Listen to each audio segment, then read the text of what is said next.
Ça va? Bonsoir messieurs, dames. Donc bienvenue dans notre deuxième épisode de la rétrospective des films de René Laloux.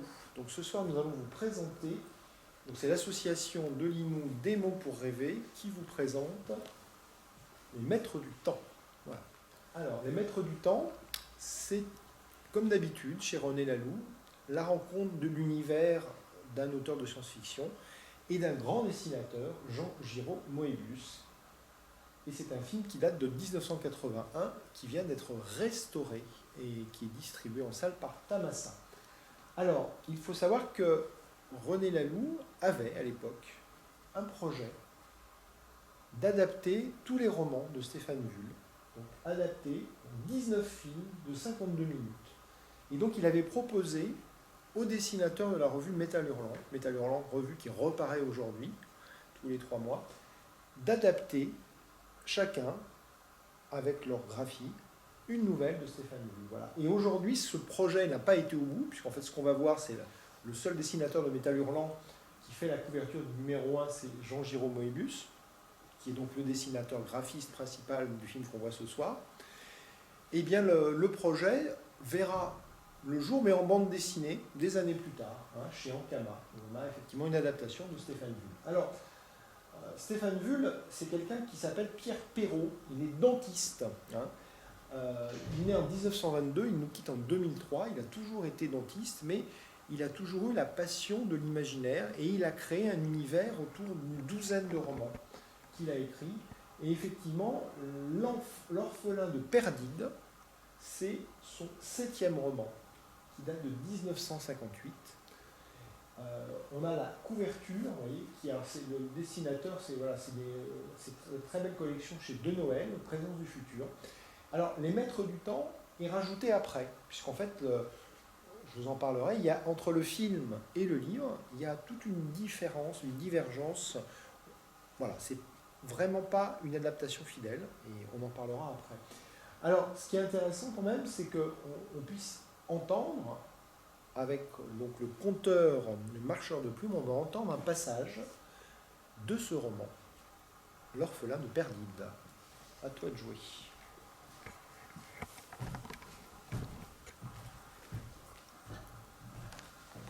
Simbad habitait la tour du prince. Ancienne et coûteuse fantaisie d'un exilé romantique de Sidoine, la tour dressait sa silhouette au bout d'un promontoire, comme un phare inutile au-dessus des cirques et des gorges. Sautant de l'appareil, Simbad fit un large geste d'hospitalité.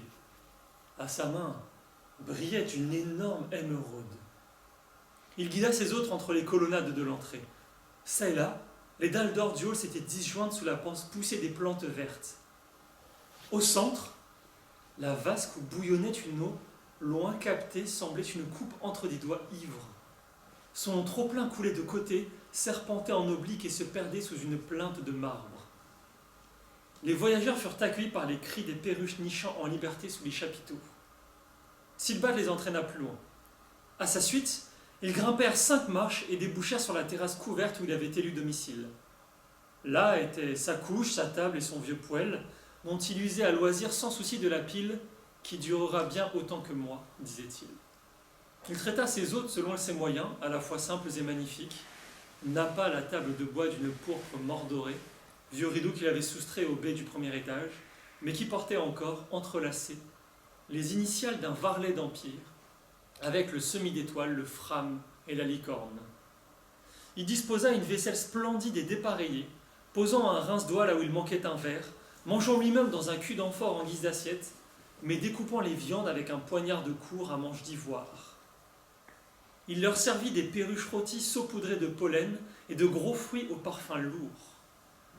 Il versa l'eau fraîche d'un brûle-parfum où infusaient des graines de cosque. Sous les arcades de la terrasse, on voyait foncer le vert du ciel, peuplé de la danse rougeoyante des geysers. Simbad fixa une torche odorante dans l'anneau de métal enserrant une colonne.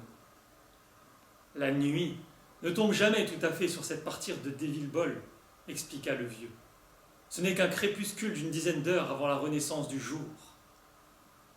Max posa le micro sur la table, craignant que le bruit des voix n'éveillât l'enfant. Il le régla en simple récepteur. Connais-tu Claude demanda-t-il. Non, mais j'en ai entendu parler, dit Silbal. C'est ce type qui s'est installé sur Perdide avec sa femme. Un chic garçon, paraît-il. Perdide est aussi un coin très isolé, mais agréable et sans gros inconvénients. À part les frelons, ces saletés qui sortent tous les ans. Il faut alors se boucler chez soi pendant 6 mois. Il jeta un regard perplexe sur le micro, cracha une graine de cosque par-dessus la rampe, avant de se tourner vers Belle. Déjà entendu parler des frelons de Perdide, ma petite dame. Il avait l'habitude d'appeler tous les hommes matelots et les femmes majolies. Pour Belle, il marquait plus d'égards. Max nous en a parlé, dit Belle de sa voix musicale. Le vieux retira sa casquette, découvrant un crâne métallique. Voilà, dit-il en cognant de son doigt bagué sur la plaque sonore de son crâne. Les frelons m'ont fait ça, il y a des années. Sans la chance, ils m'auraient dégusté la cervelle comme un manœuf à la coque. Curieux, le faible qu'ils ont pour la cervelle et la moelle des os. Je ne sais pas si ça les rend intelligents, mais ils s'y connaissent pour cerner un bonhomme isolé. Ils sont grands comme la main, et il y en a des milliers qui vous tombent dessus. Ils ont des dards en vrille qui vous percent l'occiput comme un vieux bout de carton. Ils flairent l'homme à une lieue. Il remit sa casquette à visière toute de travers. L'infusion de graines paraissait lui avoir donné dans la tête. Sans lui faire perdre ses facultés, elle le rendait plus loquace. Claude a eu un fils, dit Max. Il l'a appelé comme lui. Alors, il est complètement fichu pour l'espace, jugea le vieux. Une femme est déjà encombrante, mais avec un rejeton. Adieu les beaux voyages. Il est fichu pour tout, déclara Max. Sa femme et lui sont morts, et le gosse se promène tout seul sur Perdide. Le vieux se raidit. Mort comment souffla-t-il. Frelon. Après un silence, Silbad se racla la gorge. Et le petit Claude? Avant de mourir, son père l'a envoyé dans les collines du pays Song. Le vieux plissa les paupières. Ses yeux s'encagèrent dans la broussaille de ses sourcils.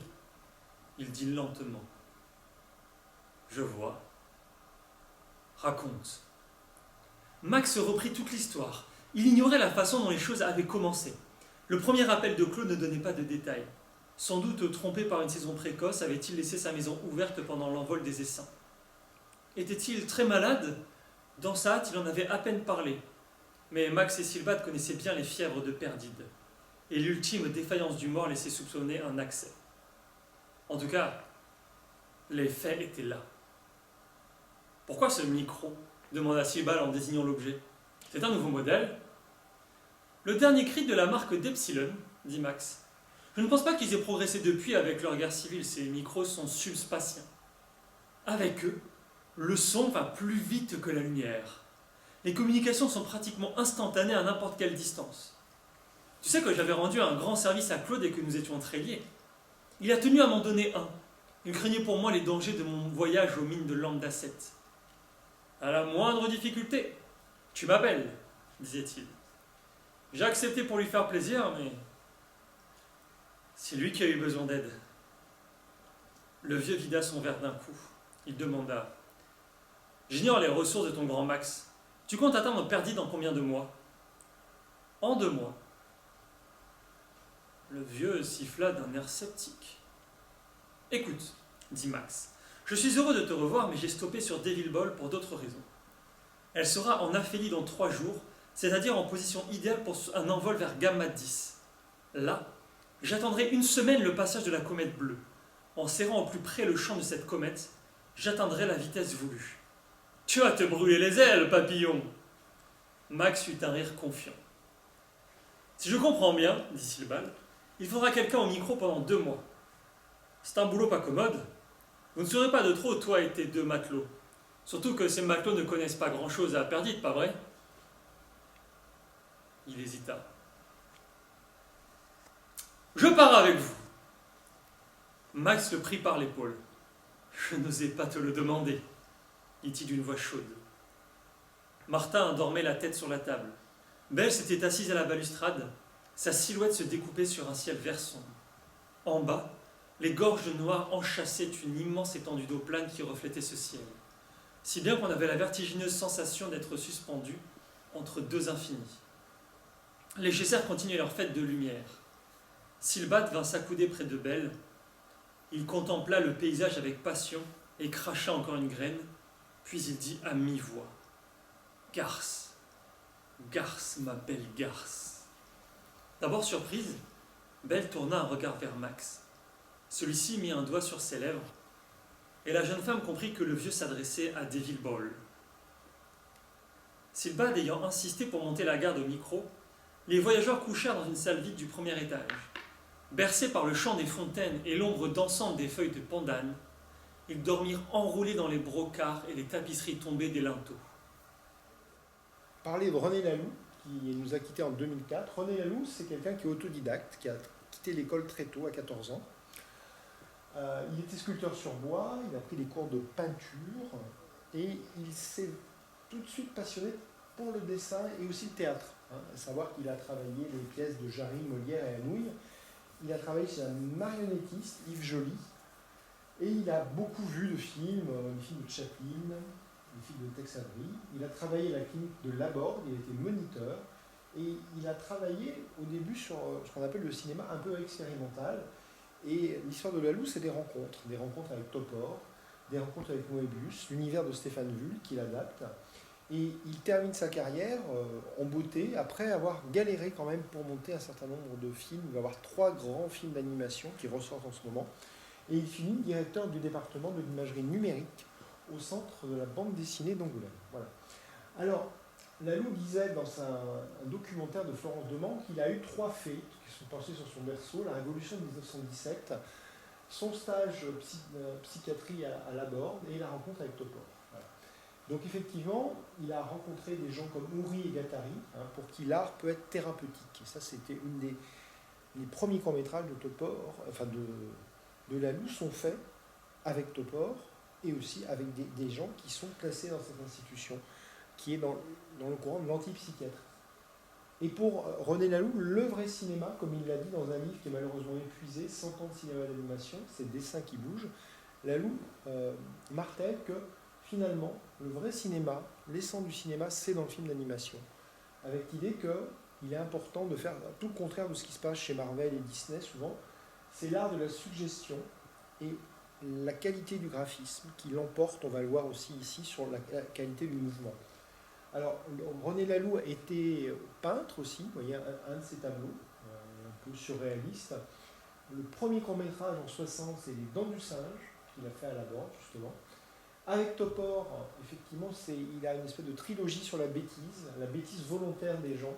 C'est Les désastres de la guerre, Temps mort, 64, qui dure une dizaine de minutes, qui est assez subversif. Et la bêtise involontaire, qui montre un peu la mutation dans la culture et l'agriculture, c'est Les escargots en 65. Et donc, la fin et le début de l'œuvre de Laloux est marqué par l'adaptation, la lecture d'un conte qui a été adapté par Marguerite Yourcenar, un conte taoïste qui s'appelle « Comment Wong Fu fut sauvé » et qui a été adapté aussi à la fin de sa carrière avec Philippe Cazat. Alors, on a passé le mois dernier La planète sauvage, on est en plein festival de Cannes, et à l'époque, en 1973, ils ont le prix spécial du jury, ce qui arrive très très rarement au festival de Cannes. Et après, suite à ça, il veut essayer de capitaliser, et il essaye d'adapter un film qu'on passera le mois prochain, qui s'appelle Les Hommes-Machines contre Gondar, de Jean-Pierre Andrevaux. Et malheureusement, ça ne va pas tellement se passer comme il veut, parce qu'en fait, il n'y a pas de studio Laloux, comme il y a un studio Disney. Vous voyez, c'est compliqué pour lui de mettre en place un système périn. Et donc, la tentative et ce court-métrage, après, il reviendra dessus, et ça sera son 3e film. Et voilà, des années-lumière, donc effectivement, le film sortira vraiment en 1987. Il ressort restauré en ce moment aussi au cinéma. Voilà. Alors, effectivement, le travail de Laloux, c'est de toujours avoir des projets. Son dernier projet qui n'a pas abouti, ça s'appelait Un monde tout neuf. Vous voyez l'idée de porter des utopies à travers le cinéma. Alors, les inspirations de ce monsieur, qui était un chef d'orchestre en fait, il prenait des dessinateurs, il prenait des histoires, il donnait un petit peu son grain de sel pour mettre un peu de liant et créer quelque chose de nouveau. Alors, bien entendu, là, l'inspiration majeure de ce qu'on va voir, c'est la BD adulte. C'est le courant Métal Hurlant, la revue. Alors, on voit effectivement dans Métal Hurlant des grands noms comme Tardy, Corben, Masse et Jean-Giraud Moebius. Donc, Jean Giraud, c'est un dessinateur qui crée Blueberry, mais il a aussi, dans une BD qui s'appelle La Déviation, tout un univers basé sur le monde du rêve et l'onirisme. Et il va créer le Major Gruber dans Métal Hurlant. Donc, c'est tout un univers qui revient aujourd'hui, puisque la revue Métal Hurlant reparaît. Bon, Jean Giraud n'est plus là, mais il y a encore des auteurs qui sont dans cette veine. Et un des intérêts et des inspirations majeures, c'est la SF mystique. Je pense que vous reconnaîtrez cette image qui est extraite de 2001. Et la fin du film, avec l'image terminale, peut renvoyer, et aurait pu renvoyer encore plus à 2001. Bon, mais il y a quelque chose d'un voyage intersidéral au-delà des limites du temps et de l'espace, qui était le projet de 2001 aussi. Alors, les grandes influences que Laloux va avoir des influences, c'est ça, c'est-à-dire qu'il a une certaine culture, mais il va influencer Miyazaki, et il va influencer Gonagai, qu'on voit là, le père de Goldorak. Vous voyez, donc c'est intéressant de voir que c'est dans les deux sens. Et ce qu'on peut voir, c'est que le travail de conception, alors contrairement à Topor, qui pour le précédent film avait fait très peu de choses, Topor avait travaillé 14 jours sur le film. Et là, Moebius va faire, regardez, ce pavé qui a été vendu, il y avait quelques exemplaires, 1000 plans, 10 cahiers dessinés, qui est un storyboard, comme une bande dessinée, un exemple d'un plan crayonné par Moebius, une scène du film. Et Moebius va aussi coloriser des scènes clés du film. Voilà. Quelques exemples, donc on voit bien la qualité du dessin. Et effectivement, vous voyez, alors après il y a une différence entre le dessin de Moebius et un petit peu ce qui apparaît, puisqu'en fait, c'est des intervallistes qui vont décalquer, photocopier, adapter les dessins de Moebius. C'est pas lui qui va tout faire, bien entendu. Mais la patte de Moebius reste importante dans le film. Alors, ce qui est intéressant aussi, c'est qu'on a un autre grand auteur qui participe, c'est Jean-Philippe Manchette. Jean-Patrick Manchette. Manchette, lui, il travaille dans le monde du polar, dans le monde de l'anarchie. C'est un libertaire. Et donc, bon, vous pourrez trouver notamment ses entretiens derrière les lignes ennemies. Il a fait des polars, un polar qui s'appelle Nada, qui a été adapté en bande dessinée par Max Cabane, qui a adapté tous les polars de Manchette chez Air Libre. C'est très intéressant de le redécouvrir. Et en fait, notre Manchette, il va travailler 2 mois quand même. Il va retravailler. Donc, ce n'est pas le texte de Laloux qu'on a entendu, c'est un texte remixé avec des tirades un peu philosophiques. Notamment quand vous allez écouter le grand prêtre d'Exul, ces espèces de personnes ailées, eh bien c'est un peu la philosophie de Manchette qui est derrière ça. Et ça va bien avec Laloux, parce qu'ils ont un petit côté anard tous les deux, et critique des systèmes établis. Voilà. Alors, la coproduction, comme pour le film précédent, est très compliquée. C'est-à-dire qu'effectivement, au début, Laloux voulait faire un court-métrage. Jean Giraud lui dit, mais le sujet est vachement bien, il faut faire un film, donc ok. Il y va. À un moment donné, Laloux crée un studio à Angers avec Michel Gillet. 7 personnes, mais ce studio n'arrive pas à se pérenniser. Il trouve un producteur, Jacques Dercourt. Et ce producteur, il dit, mais moi j'ai pas assez d'argent, mais j'ai des contacts en Hongrie, à Budapest. Donc ils vont aller déménager à Budapest parce que ça coûte moins cher. Donc il n'y a pas de studio Laloux. Il n'a jamais vraiment réussi à le pérenniser. Donc, ce qui est intéressant, dans le film précédent, il avait déménagé aussi dans un autre pays, en Tchécoslovaquie, il y a eu le printemps de Prague, et là, il se retrouve avec 18 mois dans une équipe, alors 6 équipes, 45 personnes qui parlent hongrois et lui pas du tout, 110 personnes en tout. Il y a des soucis avec une équipe, et ça se voit parce qu'il y a tout un tas de personnages qui sont animés un peu différemment, vous allez peut-être le sentir, que l'animation est moins fluide. Et ces gens-là, ils avaient des primes qui étaient données par l'État, et ces primes ne sont pas tombées, donc ils ont commencé à débrayer. Donc Laloux a galéré. Voilà. Et effectivement, il y a des personnages, notamment Silbad, Jeanne et Julia, qui sont animés par Zoltan Maros, qui lui prend son travail vraiment à cœur. Et ce n'est pas le cas de tout le monde dans le film, et ça se sent un petit peu. Voilà. Et il y a quelqu'un qui s'appelle Philippe Grimand, qui est envoyé par Jacques Dercourt et qui va presser Laloux. Et qui lui dit, voilà, le film, là, on ne peut pas dépasser les délais. Donc le film, il va vraiment faire 1 an. Mais 1 an, ce n'était pas assez. Donc le film il fait qu'1h18, pareil. Hein, peut-être qu'il aurait pu être mieux si on avait du temps. Alors voilà, René Laloux qui travaille avec l'équipe là. Donc là on est sur ce qu'on appelle la table de montage. Voilà. Et les techniques d'animation, c'est pas le papier découpé en phases.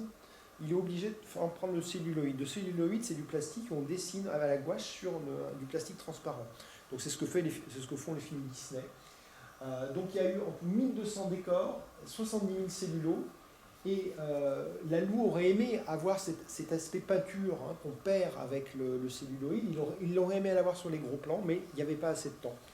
Donc ce qui est intéressant, c'est d'écouter un peu, c'est un point technique, mais René Laloux, dans un livre, il dit ça, c'est intéressant de l'écouter.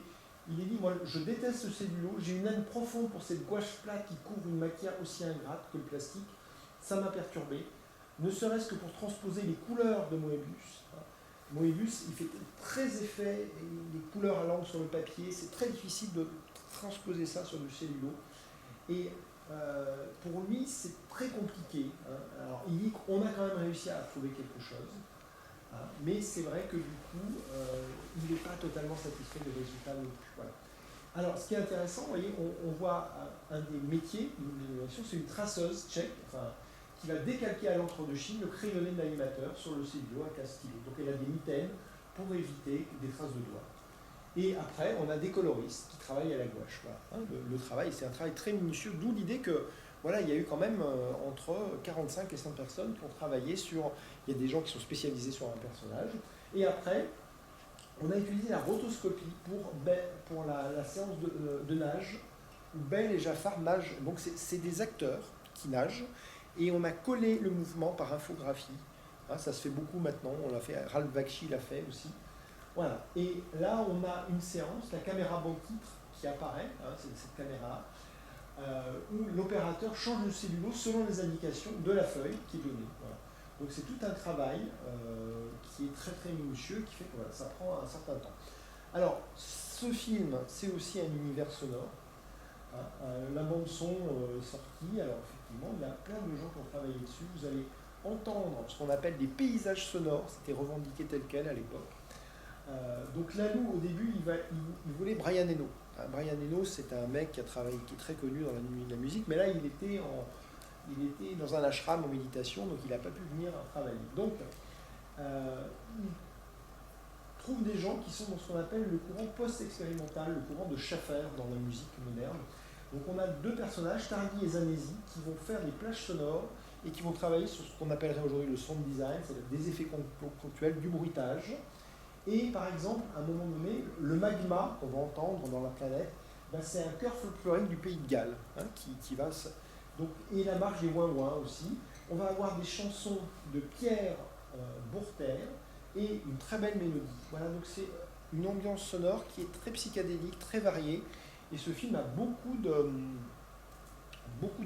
charme au niveau visuel et sonore.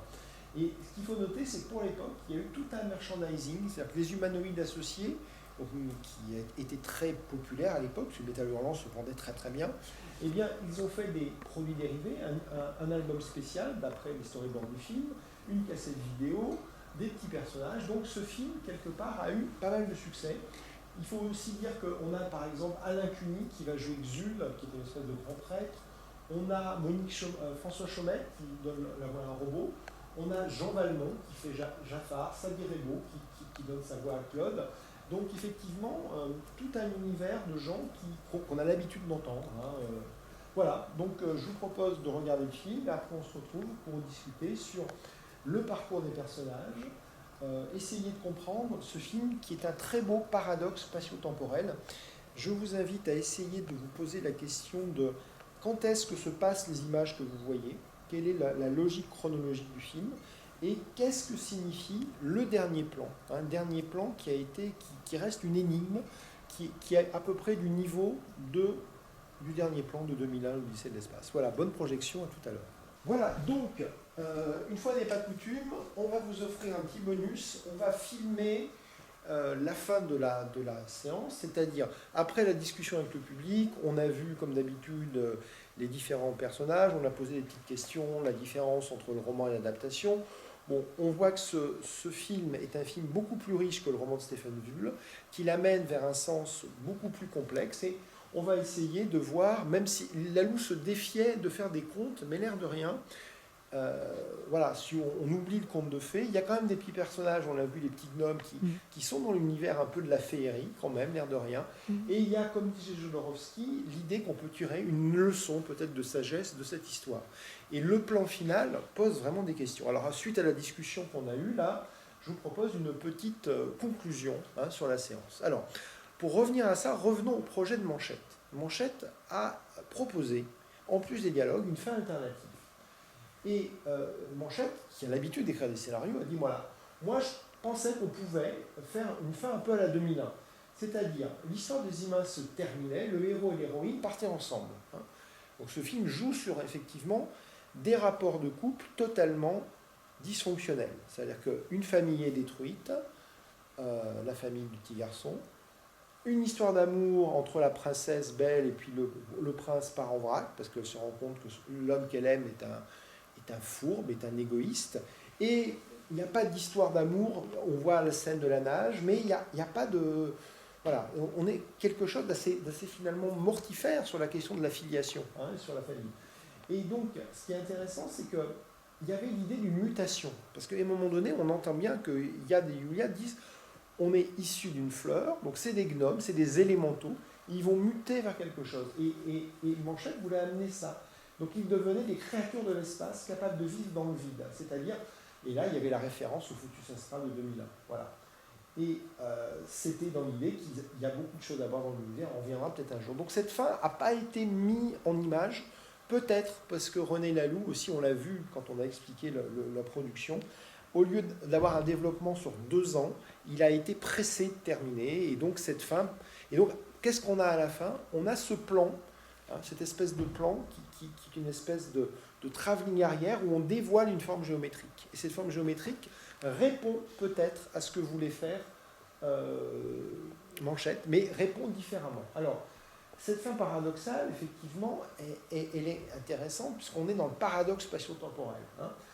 Pour beaucoup de gens, c'est pas très clair. Si on discute, effectivement, on se rend compte que on le perçoit. Dans le livre, c'était une simple erreur. Et là, on introduit, donc c'est Laloux, le travail de Laloux, avec Manchette, mais Laloux a l'idée, d'introduire ces maîtres du temps, qui sont des Deus ex machina. Et avant ça, on a ces petits gnomes aussi, qui vont donner la clé avec cette phrase « Ouvrez vos esprits, car à présent, ce qui était caché dans les replis du temps peut être révélé. » Voilà.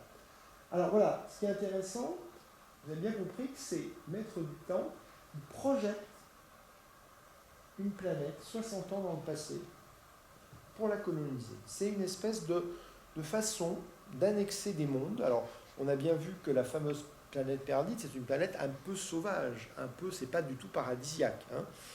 Donc, alors, qui sont ces maîtres du temps? C'est très indéfini, on en voit un à la fin. Et que veut dire cette fin? Donc là, effectivement, on a cette fameuse Perdite, vous voyez. Donc là, voilà, l'édologue, des lieux à la fois où on peut avoir une espèce de paix, mais il y a un risque de mort à chaque moment. Là, c'est Deville Balls, où est notre Sylbad, et en fait, ces 2 planètes, elles se répondent un petit peu, c'est ça qui est intéressant. Donc en fait, on est dans le surnaturel, il y a 2 espaces, 2 récits parallèles, et ces 2 récits, donc l'espace de l'enfant et l'espace du vieil homme, qui vont se connecter entre eux. Donc ce qui est intéressant, c'est le fait que si on considère les 2 espaces-temps, c'est-à-dire que le film, on peut imaginer qu'il commence dans le présent. S'il commence dans le présent, on a un enfant qui perd ses parents. Et il y a quelqu'un qui va guider cet enfant. Ce guide, on va le comprendre à la fin, c'est son moi du futur, puisque sa planète est projetée dans le passé. Vous voyez, le paradoxe, il est là. Et donc, ce moi, c'est la théorie, aujourd'hui, qu'on a, la théorie que Philippe Guillemant a sortie sur la rétrocausalité. Ça veut dire que, classiquement, on dit que notre présent est déterminé par notre passé. L'autre vision du temps, dans un système rétrocausal, ça serait de dire que notre futur informe notre présent. Et ça, cette théorie de Philippe Guillemant, elle a été énormément développée au cinéma, dans Tenet de Christopher Nolan, et beaucoup de gens analyse la situation qu'on a vécue depuis 2020 comme quelque chose de la guerre d'un futur dans le présent. Donc je ne sais pas vraiment, mais ce film qui date de 80 nous parle de ça, et fait référence à des films comme Soleil Vert, hein, c'est-à-dire ce vieux monsieur, ça peut être aussi le vieux papy de Soleil Vert qui meurt à la fin et qui va être régénéré. Donc c'est assez intéressant. Donc ça pose la question de la linéarité du temps. Hein. Et donc il y a plusieurs... Si on prend, si vous voulez, deux images, hein, on a dans le tarot, on est à Bugarach. À Bugarach, on a cette image-là, la roue de fortune. Donc l'idée que le temps est cyclique, et on a ce temps cyclique dans les mandalas de l'Asie. Donc ce qui est intéressant, c'est que Jean-Giraud Moebius, quand il crée ses personnages et son univers, Moebius, c'est le nom d'un ruban de Moebius, et c'est l'idée que les conceptions occidentales du temps, elles ne sont pas forcément exclusives d'une conception orientale, et qu'il faut arriver à faire la conjonction des opposés. Donc si vous voulez, globalement, le temps chronologique, Chronos, le dieu du temps, c'est le temps de la mort. Hein. C'est nous allons naître et nous allons mourir. Hein. C'est mesurable. Ensuite, on a le temps psychologique, Bergson. C'est-à-dire que là, par exemple, on peut se dire, quand on discute d'un film, on dit ça dure 1h20, il y a quelqu'un qui va dire bon, c'était super, je ne me suis pas ennuyé, puis quelqu'un qui a dit mais c'était long. Alors que, voilà, c'est comment on vit une durée. Hein. On a une conception différente. Et puis il y a le fameux temps kéros. Le temps kéros, c'est le temps des synchronicités, des hasards, des rencontres. C'est ce que Jung explique dans ses livres. Hein. Et là, le temps kéros, c'est la prise de conscience de la conjonction que les personnages ont. Hein. C'est-à-dire que le Jafar, que Belle, ils comprennent, grâce au gnome, que le petit garçon, c'est le vieil homme. Et là, il y a quelque chose qui se fait, c'est pas du temps chronos, c'est du temps kéros. Et ça leur renvoie à quelque chose sur qu'est-ce que représente pour moi ce petit garçon, pourquoi il est important de le sauver, et qu'est-ce que représente pour moi ce vieil homme. De quoi sont-ils les symboles? Et ça, c'est très important. Donc ça veut dire qu'on peut se reposer la question de dans un même espace, d'un temps linéaire et d'un temps cyclique. Mais ça, on le connaît déjà, puisque là, on va rentrer dans l'été. Donc on a bien... Les dames connaissent la question des cycles, et les saisons aussi. Donc les deux ne sont pas exclusifs. Là, ce qui est plus complexe, c'est qu'au sein d'un même espace-temps, d'une même vie, l'enfant est informé par son moi du futur. Et c'est très paradoxal. Hein, ça ne va pas nous arriver demain, a priori. Mais on ne sait pas. Donc le paradoxe qui est là, c'est est-il possible d'exister en double? Donc c'est quelque chose qui existe dans les univers Marvel et dans les univers étendus des super-héros, des univers parallèles. Il y a énormément de films là-dessus ces derniers temps. Hein. Donc, ce qui est intéressant, c'est je vous montre une des affiches du Maître du Temps, et là, vous avez ce fameux ruban de Moebius. Donc, Moebius, c'était le pseudonyme de Jean Giraud. Alors, on va creuser ce symbole du ruban, puisqu'un ruban de Moebius, c'est quoi? C'est quelque chose que vous prenez. Hein, vous prenez un ruban, et vous allez le tordre. Et en fait, vous allez avoir quelque chose qui a une seule face, mais qui se retourne sur lui-même. Ça a été retrouvé, le ruban de Moebius s'utilise quand on recycle au niveau écologique, eh bien on a un ruban de Moebius. Donc c'est l'idée du recyclage. Hein. C'est l'idée de la continuité. Ça veut dire que le temps est courbe et à la fois on est dans un processus sans fin. Il n'y a pas de début et de fin, c'est très étonnant. Donc, ce qui est très intéressant, c'est que le processus temporel, il naît aussi dans un contexte géopolitique qu'on ne peut pas ignorer. C'est la question du fascisme, qui apparaît à 3 niveaux, c'est-à-dire l'exul, ces espèces d'anges, mais ça serait le fascisme théocratique, la religion mondiale, la religion unique, les miliciens de la réforme, le pouvoir totalitaire, le pouvoir fasciste, politique du coup, ça peut être une synthèse du nazisme, du communisme et autres. L'exul, ça serait une espèce de New Age qui voudrait faire qu'on est tous frères, on est tous des anges. Et puis les frelons qui attaquent le cerveau, hein, comme des drones qui viennent nous empêcher de penser, ou des choses qui viennent nous griller les neurones, des appareils, vous voyez. Peut-être qu'on peut faire des parallèles autour de ça, des mécaniques. Et donc, qu'est-ce qui se passe? C'est que ce film, et ça c'était les propos de Manchette et les propos de Laloux, c'est l'anarchie un petit peu, mais l'anarchie au sens où, eh bien, on va rejeter ce qui nous uniformise ou ce qui nous met dans un moule je pense que le propos est totalement d'actualité aujourd'hui.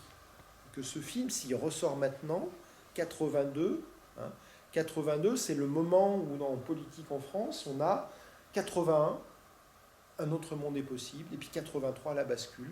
L'homme qui a été élu, qui passe par Rennes-le-Château, François Mitterrand d'ailleurs, eh bien, il va faire tout le contraire de ce qu'il a promis. Intéressant. Comment l'histoire de France bascule autour d'un truc. Et donc on rentre dans un monde dont on a les germes aujourd'hui finalement. Donc ce qui est intéressant, c'est cette idée du droit à la différence, qui va être aussi prôné par SOS Racisme, mais là, et qui va mener à la différence des droits. Donc on est tout un tas sur des débats politiques, mais là le propos il n'est pas politique, il est plus philosophique, sur l'idée qu'aujourd'hui, si nous sommes forts, c'est parce que nous avons une singularité et nous trouvons notre place dans un groupe et nous ne sommes pas des gens qui pensons comme tout le monde. C'est-à-dire si on pense différemment, on est taxé de isme aujourd'hui ou de choses, donc là c'est autre chose. Donc, pour terminer, cette image, elle est étonnante, c'est une image en 3D. C'est une des premières images en 3D faites par ordinateur dans un film qui apparaît à la fin. Donc on voit bien que Laloux, s'il avait été plus loin, s'il avait fait son film ultime vers un monde neuf, il aurait travaillé avec ça. Alors Moebius va le faire un petit peu. Moebius va travailler avec Disney. Il va faire les dessins de Tron. Tron, c'est un avant Matrix. C'est-à-dire nous sommes dans un jeu vidéo. Et Tron, voilà, c'est ça. Alors, pour vous donner quelques éléments sur cette image qui a été très peu commentée, eh bien, qu'est-ce qu'on voit? On voit un cube. Un cube en 4 dimensions, enfin en 3 dimensions. On a eu ça dernièrement dans les Marvel avec le cube cosmique, c'est-à-dire le carré, c'est la base, la construction. C'est un instrument de pouvoir, une matrice. Dans cette matrice, on a une sphère qui est coupée en deux. Qu'est-ce que c'est? Donc là, c'est un vaisseau. C'est un vaisseau, c'est peut-être le vaisseau des maîtres du temps. Les maîtres du temps sont très mystérieux. Et en tout cas, moi, je vais faire un parallèle avec ce qu'on a dans Harry Potter. Dans Harry Potter, on a la pierre philosophale. Alors, si on fait le lien, c'est quoi la pierre philosophale? C'est des symboles, c'est des formes géométriques. On a un carré, et regardez bien, on a dans le carré, il y a un cercle. Exactement comme là, sauf que là, on l'a en 2 dimensions. Au-delà de ça, on a un triangle et un autre cercle. Voilà. Alors, qu'est-ce que ça peut vouloir dire? C'est-à-dire que le carré, c'est la matière, les 4 éléments. Le cercle, c'est l'être humain que nous sommes, c'est notre centre énergétique. Au-deçà, on a le triangle, c'est-à-dire ce qui dépasse la dualité. Et après, on a un autre cercle qui serait ce que dirait Jung, le soi ou la totalité. On aurait donc le petit cercle qui serait le microcosme et le grand cercle qui serait le macrocosme. Et donc, l'air de rien, ça a été repris. Et après, la magie noire dans Harry Potter, c'est effectivement reprendre ce symbole-là, l'inverser, le diminuer. Alors, c'est un symbole de transmutation. Voilà. Donc, je vous mets l'image de 2001 qui a été très mystérieuse, parce qu'à la fin de 2001, on a effectivement un enfant dans un cercle, dans une sphère géante, c'est pas un fœtus, et il est face à la Terre, qui est une sphère, et on est dans l'espace. Donc, la fin de 2001, c'est une fin alchimique. Ça peut symboliser la métamorphose et la transmutation de l'être. Et on a, dans 2001, à la fin, la mort d'un astronaute qui vieillit. On a la mort d'un vieil homme et la renaissance d'un enfant. C'est exactement ce qu'on voit dans notre histoire. C'est-à-dire que, qu'est-ce qui se passe? D'ailleurs, ce qui est rigolo, c'est qu'il y a deux chansons. Une qui est sur le pochard galactique, le vieil homme, et la berceuse de l'espace, méfie-toi petit enfant blond, qui est une... envole-toi mon fils éjondeur, tire-toi de ta nébuleuse, envole-toi vers une autre terre. C'est la référence claire de la fin de 2001, qui passe vite fait si on ne fait pas attention. Donc ce film est vraiment inspiré par le film de Kubrick, inspiré par l'état d'esprit que Manchette avait capté, il le dit bien, dans une fin avortée, que Laloux, quelque part, n'a pas mis en image, mais ils en ont trouvé la philosophie.